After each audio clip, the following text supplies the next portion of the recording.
Well, Jim, it's nice of you to let us come out today and spend some time with you. Maybe before we start talking about perceptual adjustment therapy, you'd be willing to introduce yourself and maybe share a brief bit of resume. Okay. Jim Holder, and a resume. See, I've been in the field for probably 18 years now, and a great deal of that time I worked in the alcohol and drug use field. I had the luxury also to work a great deal with families, and was very involved in family therapy and ran the first family outpatient program in South Carolina, so that was fun. And when I look back to how I got into the field, I had the good fortune, I guess you'd say, to be involved with Jack Murby, a Gestalt therapist in North Carolina, when I was an undergraduate, and Jack let me do an independent study, and I went to Esalen Institute and studied Gestalt therapy there with Price and Silverman, and also did a workshop with Gregory Bateson. And after I did that, I decided at some time I wanted to have a training center or run a treatment center. And so later on I got to do that, and basically I've run different types of outpatient programs, I've run inpatient programs, and so I've gotten to do a lot of things that I wanted to do, that I was influenced. I guess that was back in the early 70s.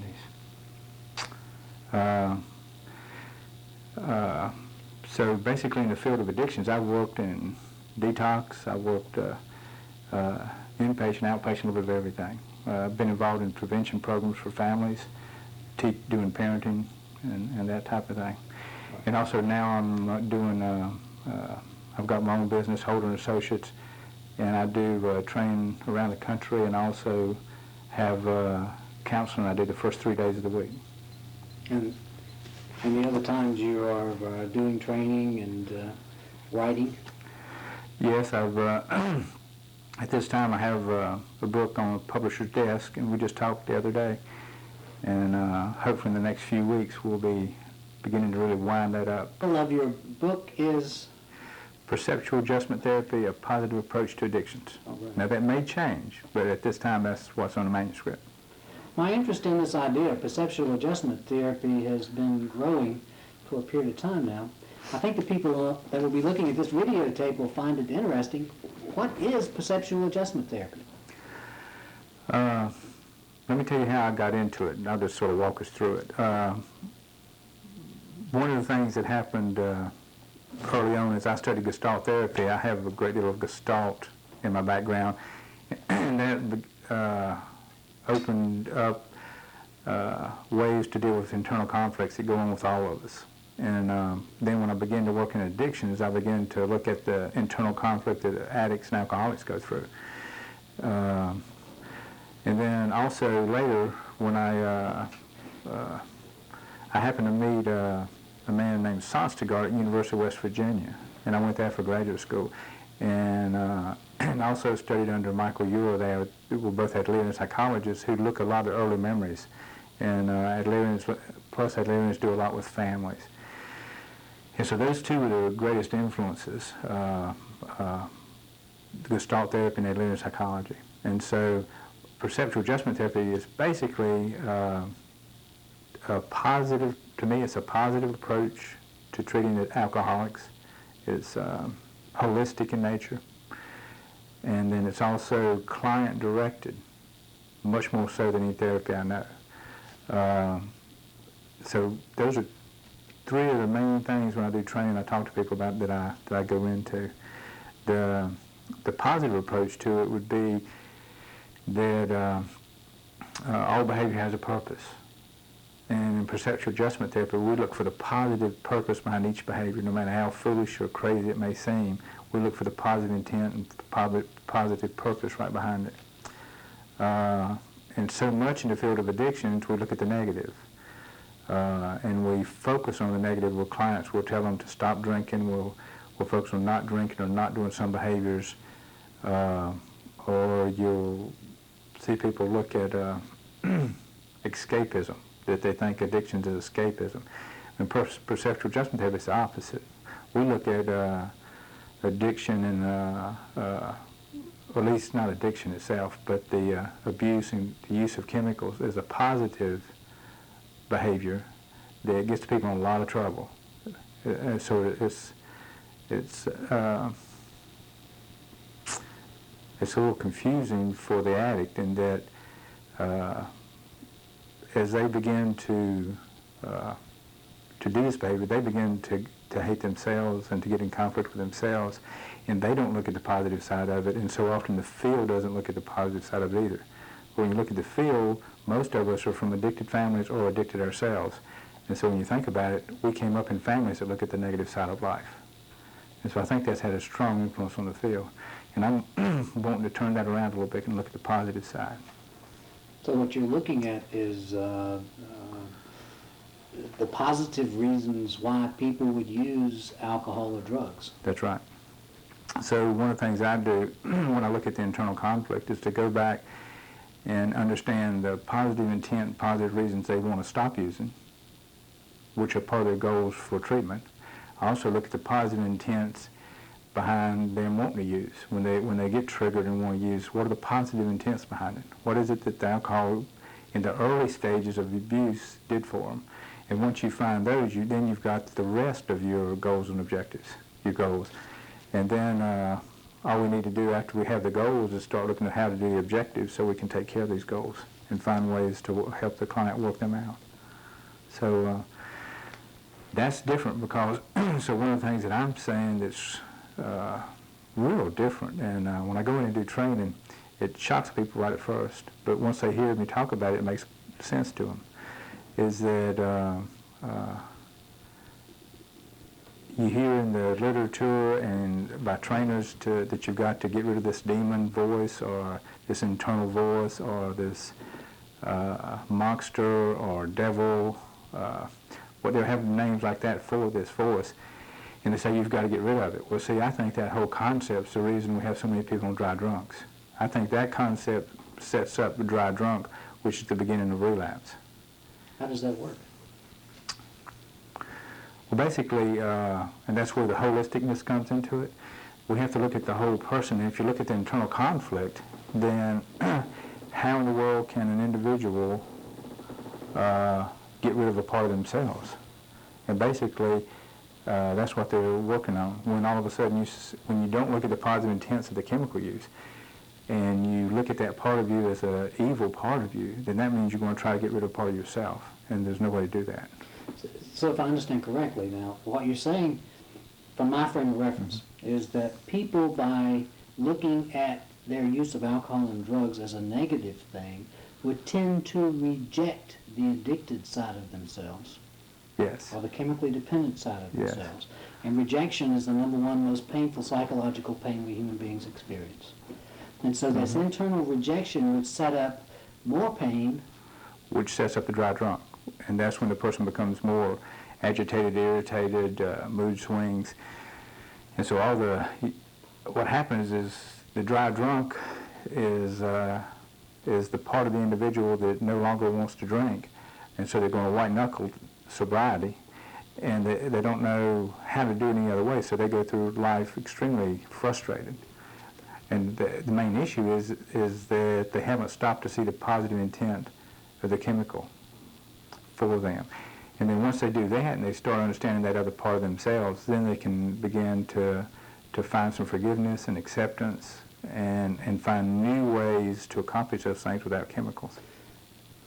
So it's the chemically dependent person learning to appreciate or like or love that dependent side of themselves rather than hating and rejecting it. That's right. That's it in a nutshell. I've come up with a couple of things where a few years ago I used to call the side that want to use the drunk, but I ran into real trouble with that. One of the reasons is just the word drunk has so many negative connotations to it, and that addicted people themselves had trouble with it that way. And family members, when you use it in family therapy or multiple family therapy, they really had a hard time. Because if you used the word drunk, it was just a a negative anchor or stimulus for them so that they would immediately reject it. So I came up with some different terms. Basically, the part that wants to stop using, I call it the inactive state. And it's inactive and it's wanting to stay that way. The part that wants to use while not using chemicals, I call the active state. And so the conflicts between these two states. Now the active state is still a sober state. So you've got the inactive state, the sober state or sober part, and then you've got the active that's a sober state, sober part that wants to use chemicals. And one of the things that helped me a lot and took perceptual adjustment therapy sort of to another level was when I started studying about state-dependent learning and state-dependent memory, because it fit right in and it gave me some research that helped me understand myself how all this was working. And it sort of backed up everything I'm doing. So explain a little bit about what state-dependent learning and state-dependent memory is. Say with state-dependent learning or recall, for example, one article or research project was with people smoking nicotine, for example. And basically they had students study while smoking cigarettes, and then take their test while smoking cigarettes, study while smoking, take the test while they weren't smoking, study without smoking, take the test while smoking, or study without smoking and take the test without smoking. And what was interesting is the highest levels of recall came when the states were the same. So the individuals, and these were individuals who did smoke cigarettes, so these people had smoked an average of a pack a day normally. Their highest scores were when they were smoking, studying, and smoking, taking the test. Second highest score was when they were doing neither. That they studied when they weren't smoking, and they took the test when they weren't smoking. And those scores were much higher than the other two, which had different physiological states they were in. And so one of the things to begin to understand is that memory is influenced by the state you're in. And that has a lot to do with perceptual adjustment therapy. As we go through this talk, that's something we'll look at probably a couple of times in the future too, when we look at memories and things like that. So one of the things that I like about that is I want everybody in the field of addictions needs to really keep up with the research on state-dependent learning, because it really lets us look at what we're doing, because some of the things we're doing may not be the appropriate thing to do. That's kind of confusing. I know when I'm listening to you talk like that, one of the things that comes to mind is how we tend to provide treatment and intervention for people when they are driving under the influence, for example, when they're sober. So my question would be is if we are providing treatment for people who tend to drive while under the influence, when they're sober, when they get under the influence again, how is this learning affecting them? Okay, according to a lot of studies, and there's some studies that contradict some of this. So a person has to read a good bit to help make their own decision. So basically, if an individual learned things when they were in a sober state, then once they began to use, so if they drank one beer, then what happened, their physiological state would immediately change. And the information they learned while in a sober state, they would not readily remember as much. Wouldn't be as accessible. Right, they wouldn't be there. So the thing that I look at sort of is that there's some things we need to be teaching the individual when they're in a sober state. There also are a chemical state. And then there are other things we need to be teaching them if they're under the influence. So if you're working with somebody in a detox center, there are things that you could teach that individual while intoxicated or while on medication that puts them in an altered state or a chemical state that would help them later if they went back to that state. The recall would be there. And then there are also things you need to teach them before they take the first drink or go into that state that would be important for them to know. So I think it's going to have a lot of influence in the field in the future. That's an interesting idea. Yeah. What about, where do you go from state-dependent learning in perceptual adjustment therapy? Okay. So, like I mentioned a minute ago, there's the inactive state, which is a physiological state.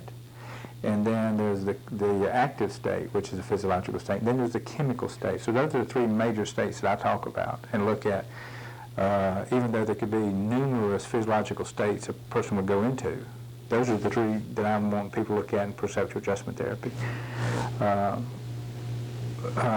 Of course, the chemical state, once a person takes the chemical in, they're automatically in that chemical state. And that's a very powerful state to be in. And so once they're in that state, memory of consequences wouldn't be there for them as readily as it would be if they were sober. And people who have got the most serious blackouts are the individuals who have the poorest memory. So there's some indications if you're doing an assessment, you find out that this specific client has had numerous blackouts, and they're the individuals under a small amount of alcohol will not have a connection with the consequences that they would face if they drink too much alcohol, or if they're alcoholic if they drank alcohol. All the consequences and the things that may have happen to them would leave. They just wouldn't have the memory of it. That would be in the chemical state. That would be in the chemical state. So there's not so there really is a break. And one of the things that helps me know that, like I said, the research, there's some arguments and there's some disagreements in the field over state-dependent memory, state-dependent learning. One of the things that helps me is that for years, how spouses of alcoholics come in and say, will tell you stories of, yeah, I got mad, I knew he was getting ready to go drink, and I said, and they'll argue with the drinker and say, you're getting ready to go get high, and the drinker will get upset and mad, doesn't know how they know that, and yet they're right. Well, one of the reasons is the spouses can tell the difference. They see the physiological state, and they know when the person's going through the inactive state, but they also know when they move into an active state and start to think about using, they see it first, because they see it before the person may have consciously become aware of wanting to use. So the inactive state is when the person doesn't have chemicals in their body and they are not influenced by the behavior that would be produced by the chemical. For example, some people might call this the dry drunk. That's what, yes, I call it the dry drunk. I think that is the inactive state's the dry drunk syndrome.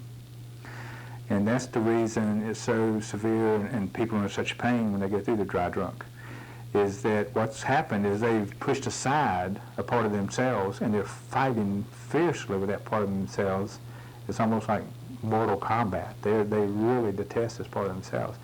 And so they're rigidly going through life saying, I'm not going to drink, I'm not going to drink. And the fear is if they ever listen to that voice in any way, that it may take over, and so they want to kill that part of themselves. And then, of course, there are times when they get under so much stress that they'll either end up in a hospital with a heart attack or some other stress-related illness, or they'll listen to that voice, and then the active side will say, come on, let's just have one. Just one. Nobody will know, we won't tell anybody, it's just one. And so the voice will start messing with them because the stress levels got so high. And so that's when the conflict begins. And then, of course, once they make the decision to have one, then the active state, then the person actually moves into the active state, and you can see the physiological changes occurring. And then, of course, when they drink the chemical, then you'll see another physiological change. The nice thing about the chemical state for people that work in detox centers or treatment centers is that they get to see the state that the person's going for. They get to see the behavioral changes. And those will be some of the goals that you need to accomplish when the person is sober.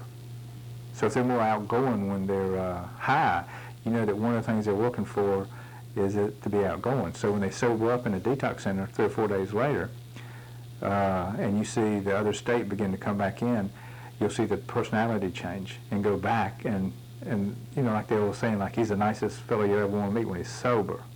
That might be one that when he's sober, he's real quiet and real gentle, and when he gets drunk or she gets drunk, they get very outgoing and outspoken.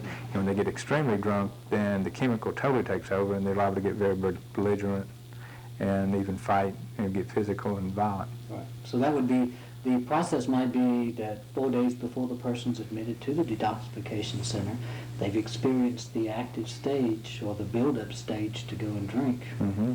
And then they go and drink, and they go into the detoxification center, and the people or the staff in the detoxification center will actually see the reasons why the person is drinking. Yeah, I mean, get a clear picture. Especially if they're not totally blown away. If they're only somewhat intoxicated at the time, or once they start sobering up, they're only somewhat intoxicated.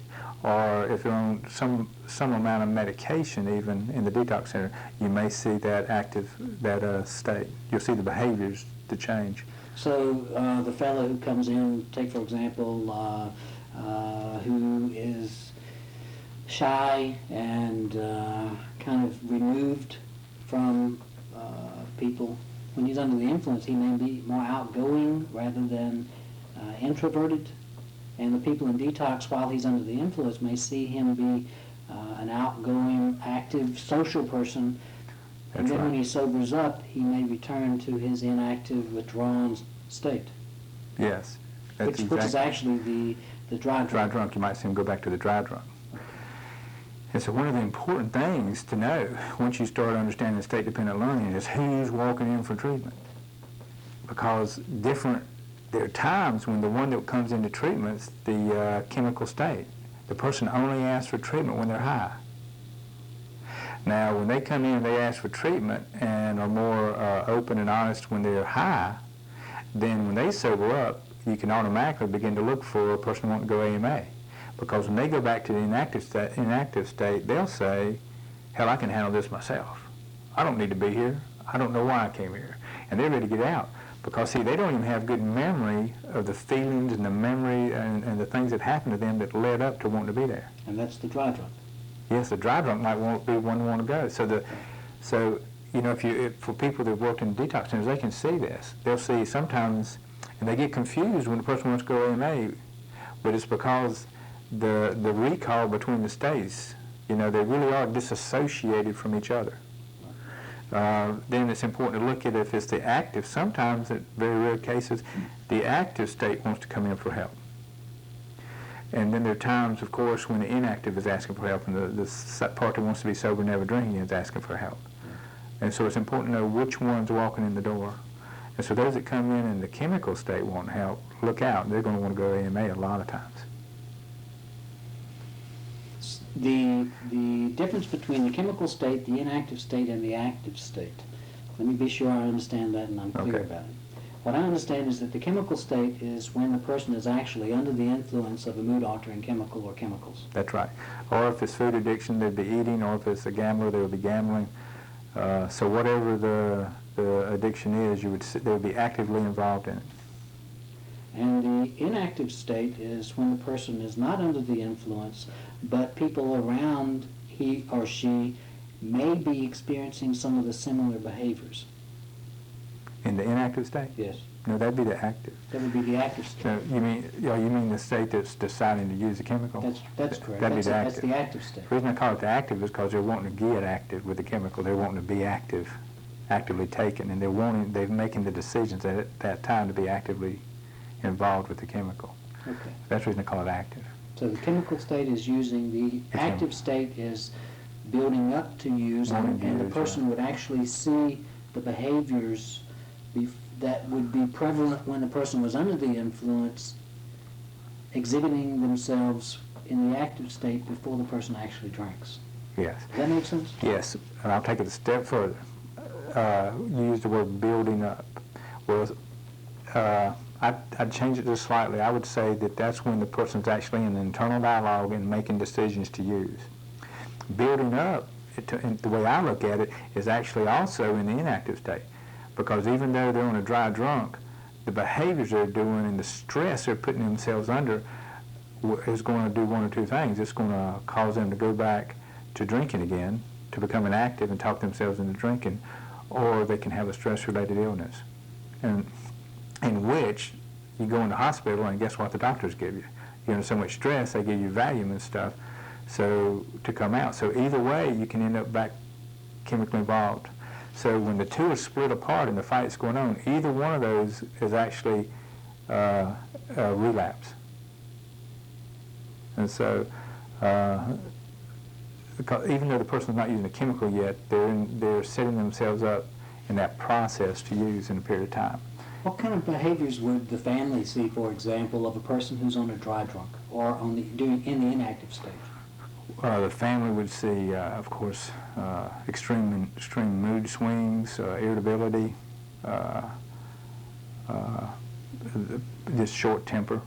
The person, they may see them go into stages where they withdraw even from the family. They may see them, it depends, and that's where the individual comes in a little bit. Depending on where they are and how severe it is, whether or not they withdraw into themselves and go into other rooms, try to get away. And the thing is, the individual just suffering so.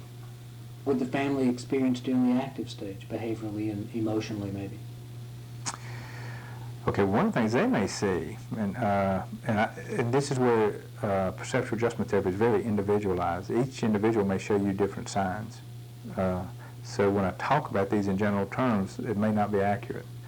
But they may see all of a sudden a relief, a look where the person begins to breathe differently and act differently, and there's a little relief. They may see a twinkle in the eye. You know, so on one hand, they may see something that looks more positive to most people. However, for them, they're going, uh-oh, what's going on? This is the way he acts right before he drinks. And so they know the stage. Just like a mom or a dad knows when a child may be lying. You know, after a period of time, parents can sort of tell. Well, the parents see the physiology that on a subconscious level, and all they know, they don't know what it is that they see. All they know is that when they see this look, that means the child's lying. Well, it's the same thing. When a family member sees the person in the active stage, they know they're getting ready to drink, because they've over a period of years, they've seen that physiology.